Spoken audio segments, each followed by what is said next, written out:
students are gaining a lot of skills outside classroom. They start researching. They gain debate skills, as Nada was just talking about. They gain, but the most important thing I think is that they're starting to learn to respect each other's opinions, the opposite opinions. And this was a problem in Egypt. I mean, people don't listen to the other side. We try to train our students to to know their point of view, to put it out, but at the same time, they have to respect the opposite point of view. Moreover, students are having fun, so we say MUN is FUN, or fun, at the same time. As their academic advisor, I'm very proud of them. They're doing a very good job, and I'm enjoying it as well. And as you can see, the world around us, as Nada just mentioned, and Yasmin, doesn't stop.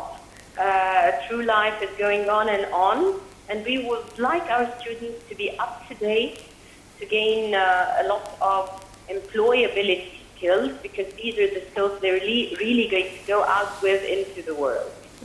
So, Dr. Samia, can you tell us if there are any future plans regarding the model of the United Nations or any other model you're planning to do? Of course, we always give the lead to our students. I mean, it's a student activity. And this is where they can be more creative. We don't enforce, of course we have future plans to keep on going with the MUN and keep up growing with the MUN as a student activity, as an organization that started at MSA University. Yes, we give them the right to be more creative. They come up, the organizing committee together with the academic committee, they come up with the new ideas. And you can't imagine, they exceed our expectations and they prove themselves. And this is the nice part. It's from student to student. So it's their world, and we want to push them to build it in a better way. Right, Dr. Samia Sheikh, thank you very much for being with us. And something that was mentioned right now, and this is something of great importance, I'm very much interested in, as long as we are talking, the word opposition, the word freedom of expression, because these words have been used a lot. Actually, it has abused, you know. And respecting each other's opinion. Yes, so I want to ask you about this important point. How to learn what is the word opposition, how to express yourself and respect the other side. Opposition does not mean violence or violations or breaking the rules or demonstrating. You know, a lot of important issues that we must learn in order to be effective in the society. Well, there was a famous American politician whose name I cannot remember right now, but he said something that I honestly find to be very true. He said that freedom of expression is not going into a crowded hall and yelling fire.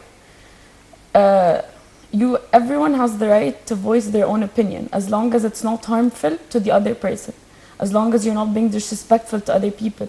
And this is what we teach people in MUN. You have the right to have your own opinion. You have the right to say whatever you want to say, whatever you want to believe in. But the most important thing is that you respect others.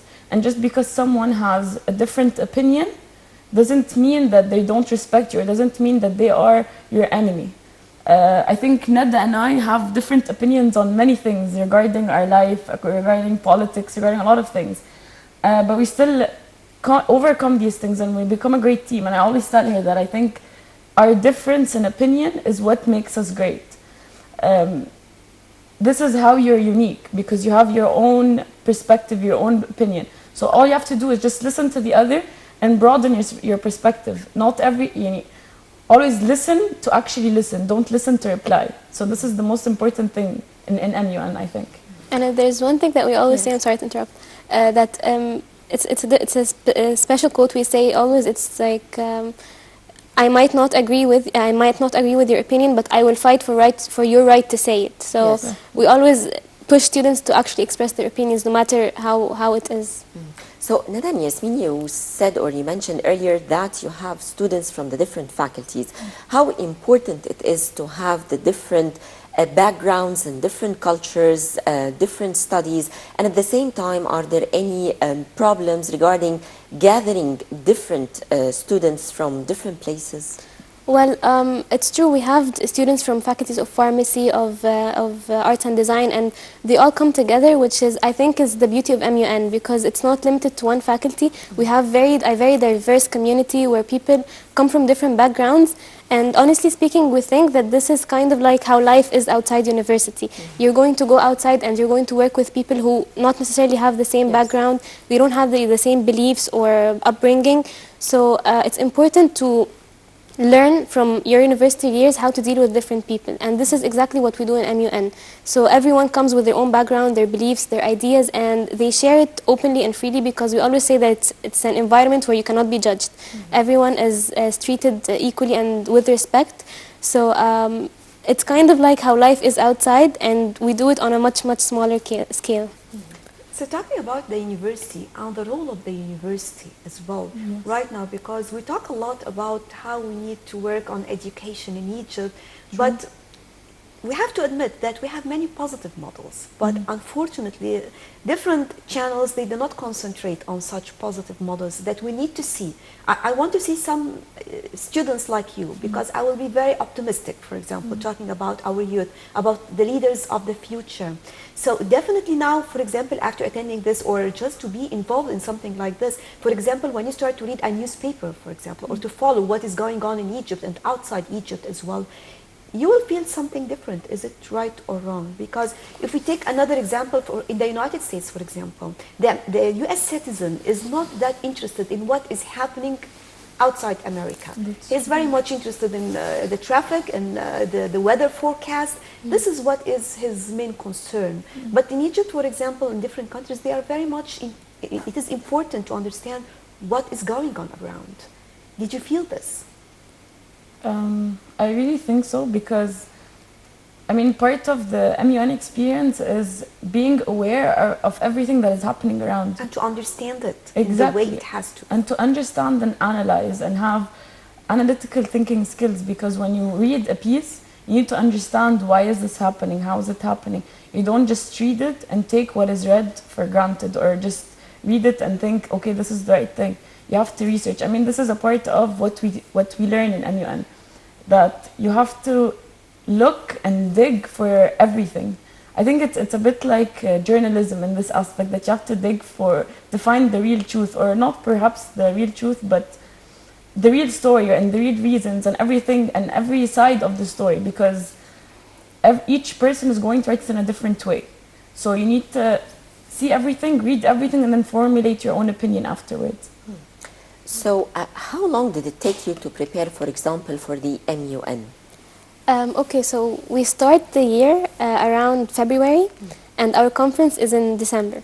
So yeah, So it takes you it's a nearly long 8 months. it's a long process, because we start by recruiting the organizing committee members. We have a lot of committees like IT and publications, and we have coordination committees and media, and there are a lot of committees, and each one is specified with a different task. But who select the topics to be discussed? The topics of the conference? Well, Yes, I mean each country will talk about someone. it's true. Well, we have afterwards we have the first people who are selected are the secretariats, and the secretariats are the ones who kind of give the sessions to the delegates. So we always leave it up to the secretariats, because they are a team of 4 people, and they try to get their vision together, their information, and work something out that's kind of different, and then they pass it on to the delegates. Right. At the end, actually, this is something very much promising, and good luck to all Thank of you. you. We are so proud of you, actually. Yasmin Youssef, Deputy Secretary General, thank you very much for joining us. Also, Nada Kaled, the Secretary General, wishing you all the best, and hope to see you in the real UN. Thank you very much. Thank you. And dear viewers, as we wrap up today's episode of Breakfast Show, I'd like to thank you very much for joining us. And I would like to thank my colleague Nasho for joining me today. Have a very great day and have a very good morning, and stay tuned for more coming up on Nile International.